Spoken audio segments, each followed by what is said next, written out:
kita bedah dulu ayat ini, Lukas pasal 7 ayat 36 sampai 37. Jadi Bapak Ibu, ada dua tokoh, ada seorang Farisi, ada seorang perempuan berdosa. Nah, orang Farisi pada zaman itu adalah orang-orang yang sangat terpandang Bapak Ibu. Bisa dikatakan ibaratnya seperti pembicara-pembicara yang terkenal, pengkhotbah-pengkhotbah. Yang mereka ini tahu banyak tentang Tuhan. Mereka ini menghafalkan kitab suci. Dari Kejadian sampai Malaki mereka ini hafal. Hatam di luar kepala. Hebat. Kalau dia cuma tahu tanpa punya pengalaman pribadi sama Tuhan, ujungnya apa? Kering. Sementara orang yang cuma ngalami, suka pengalaman bersama dengan Tuhan tapi tidak mau belajar tentang Tuhan, ujungnya apa? Sesat. Meskipun salah satu di antara keduanya terkesan rohani, yaitu orang Farisi ini, namun hal itu tidak menjadi penentu bahwa si Farisi ini adalah seorang pengikut Yesus yang sejati. Pertama, kalau kita lihat lagi ke dalam 36, dikatakan bahwa si Simon ini mengundang Yesus ke rumahnya. Kita perlu sedikit Bapak Ibu melihat ke dalam konteks budaya pada masa itu. Kalau ada orang yang mengundang seseorang ke rumahnya, maka bisa dipastikan adalah orang itu adalah orang yang sangat terhormat, terpandang. Nah, pada konteks budaya pada saat itu Bapak Ibu, kalau kita mengundang seseorang yang kita pandang berharga, mau kita pandang terhormat, kita pandang orang-orang tertentu, kita akan menyuguhkan beberapa hal ketika kita menyambut dia di rumah kita. Yang pertama ada ucapan salam. Nah, jika tamu ada tamu kehormatan, ucapan salam dengan mencium tangan. Jadi kalau saya merasa si Stephen ini lebih tinggi derajatnya dari saya, ketika dia datang ke rumah saya akan cium tangannya. Saya persilakan masuk. Kalau itu dari golongan yang setara, maka dengan ciuman pipi, cipika-cipiki. Kalau Paulus bilang ciuman kudus, Bapak Ibu. Nah, yang selanjutnya ada membasuh kaki. Makanya kalau Bapak Ibu lihat kan di perkawinan di Kana ada disediakan katanya tempayan yang bersih untuk pembasuhan kaki. Itu ditujukan kepada untuk tamu-tamu tertentu Bapak Ibu. Nah, pembasuhan kaki ini kalau dia adalah orang yang terhormat, maka itu yang tuan rumahnya sendiri yang akan cuci kaki dari tamunya. Misal kalau saya undang Stephen, saya merasa Stephen ini orang hebat, maka saya akan sediakan ember pembasuhan kaki. Saya sendiri yang akan basuh kaki Stephen. Saya basuh, baru habis itu saya keringin, saya lap.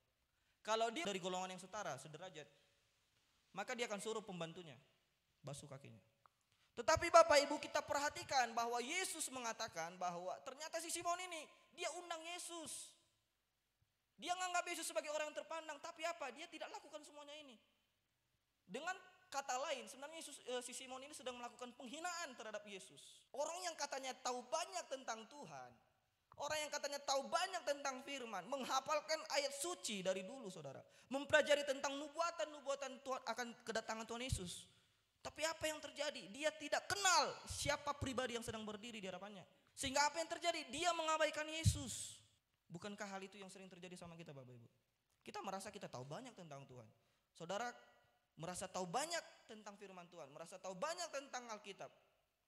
Tapi kita tidak mencerminkan bahwa kita ini menghormati Yesus. Dengan cara kita malas-malasan beribadah, dengan cara sikap kita beribadah yang tidak benar, dengan cara yang sering kita main HP ketika kita sedang mendengarkan khotbah, itu bukan sikap yang benar Bapak Ibu. Kita sedang mengabaikan Yesus sebenarnya. Tapi nanti kita merasa bahwa kita ini sudah tahu banyak. Ketika pendeta mulai khotbah di depan, udah kutahunya ini mau kemana ujungnya. Kita merasa seperti orang-orang yang sudah sangat pintar Bapak Ibu. Sehingga kita tidak merasa perlu lagi untuk dibimbing. Nah, begitulah yang terjadi kepada si Simon ini. Bayangkan Bapak Ibu, si Simon ini adalah seorang Farisi. Dia sudah menghafalkan dari kitab Kejadian sampai Malaki di luar kepala. Kita sudah hafal berapa banyak ayat Alkitab Bapak Ibu? Mungkin kita hafal 10 aja kita udah keren banget ya. Kita sudah merasa, hebat sekali saya bisa hafal 10-20 ayat Alkitab.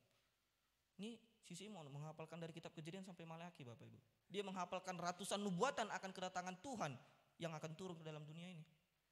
Tetapi apa? Pengetahuan itu tidak berarti kalau dia tidak punya keintiman dengan Tuhan. Kalau dia tidak punya pengalaman bersama dengan Tuhan. Makanya kan kita tidak bisa pilih salah satu antara kebenaran subjektif, objektif. Kita harus punya dua-duanya. Akhirnya apa? Simon tidak mengenal siapa pribadi yang di depannya. Sehingga apa? Dia tidak menghargai Yesus. Simon mengatakan bahwa Yesus itu guru. Kalau kita telusuri teksnya, dia kan mengatakan guru kepada Yesus. Tapi apa? Perlakuannya tidak mencerminkan bahwa dia menyatakan Yesus itu sebagai guru. Kalau dia menyatakan Yesus itu sebagai guru pada zaman itu Bapak Ibu, guru itu atau rabi, kan katakannya rabi itu guru-guru, itu dipandang sebagai orang-orang yang terhormat, sangat dihargai Bapak Ibu. Tapi nih si Simon ini ada yang aneh dengan Simon ini. Masa dia menyebut Yesus guru, tapi dia tidak mencium Yesus, dia juga tidak membasuh kaki Yesus, dia tidak memberikan penghormatan yang spesial kepada Yesus. Dia merendahkan Yesus secara terang-terangan. Bapak Ibu, tidak peduli seberapa banyak kita luas tahu tentang Tuhan. Tidak peduli seberapa banyak saudara hafal tentang Alkitab. Tidak peduli seberapa rajin saudara datang ibadah pendalaman Alkitab, ibadah hari Minggu, ibadah hari Selasa, tidak peduli Bapak Ibu. Selama kita tidak punya pengetahuan dan pengenalan yang benar tentang Tuhan, semuanya sia-sia. Sebab orang yang tahu banyak tentang firman Tuhan, tapi tidak punya pengalaman dengan Tuhan, tidak punya keintiman dengan Tuhan, jatuhnya apa? Sombong, angkuh.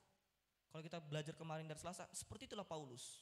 Kemarin kita sudah belajar Paulus seperti apa. Paulus seperti itu, angkuh, sombong dulunya. Dia mengatakan bahwa aku lebih maju daripada teman-temanku seusiaku. Kalau itu cuma tahu doktrin, cuma tahu pengajaran, tapi tidak punya keintiman dengan Tuhan. Contoh Bapak Ibu, anak muda tuh sering kan ngefans sama seseorang, sama punya idol tertentu. Misal, Stephen suka sama siapa? Tokoh hebat yang kau fans siapa? Cristiano Ronaldo. Wah, pemain bola Cristiano Ronaldo. Gitu ya kan? Sekarang sudah pindah ke Liga Arab gitu ya kan? Stephen ngefans sama Cristiano Ronaldo. Apa yang terjadi ketika seseorang ngefans? Dia akan berusaha telusuri media sosialnya, dia akan follow IG, dia akan ikuti segala macamnya, dia mungkin akan nonton pertandingan-pertandingannya, dia mungkin tahu banyak tentang aktivitas-aktivitas yang dilakukan oleh idolnya Bapak Ibu. Tapi satu pertanyaan, Cristiano Ronaldo kenal Stephen enggak? Mungkin dia bilang, siapa Stephen ini? Saya tidak kenal. Sebab apa? Tidak punya keintiman. Saudara, Stephen mungkin tahu banyak tentang sisi luar daripada Cristiano Ronaldo. Tapi Stephen tidak akan pernah tahu tentang hal-hal pribadi yang berkaitan dengan Ronaldo. Kebanyakan kan kita seperti itu Bapak Ibu. Wah, kita hafal, oh Yesus itu lahir tanggal 25 Desember. Oh, keren banget. Wah, kita hafal, oh kalau Yesus itu mati pada bulan Paskah. Bulan apa? Bulan 4. Wah, sebentar lagi kita beberapa bulan akan merayakan Paskah, memperingati kematian Yesus. Kita hafal tahu banyak tentang Yesus. Oh, Yesus itu memulai pelayanannya di umur yang ke-30. Wah, keren, kita tahu banyak tentang Yesus. Oh, Yesus itu punya 12 murid. Kita hafalkan saudara, dari sekolah minggu kita sudah bisa hafal siapa-siapa aja murid Yesus.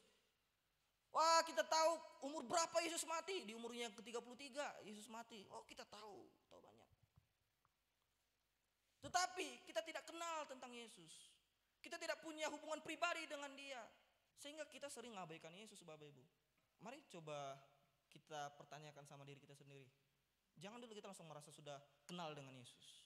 Yesus yang mana dulu? Kalau kita betul-betul kenal sama Yesus, kita akan sungguh-sungguh melayani Tuhan. Kalau kita sungguh-sungguh melayani Yesus, kita tidak akan pernah gentar menghadapi masalah apapun.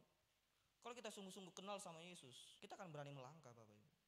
Tapi kebanyakan dari kita kan sering tawar hati. Wah, kita sering bilang, Yesus itu pembuka jalan. Wah, ketika menghadapi masalah, kita ciut. Berarti apa? Kita gak kenal Yesus, kita cuma tahu. Sebab apa? Sebab kita tidak punya pengalaman bersama dengan dia. Seperti itulah orang Farisi ini Bapak Ibu, cuma tahu banyak tentang Yesus. Bayangkan Bapak Ibu, ada ratusan nubuatan tentang kedatangan Yesus dan kelahiran Yesus di muka bumi ini. Dan mereka pelajarin itu Bapak Ibu, tentang nubuatan itu. Simon tahu? Tahu. Tapi Simon kenal gak pribadi yang sedang berdiri di hadapannya?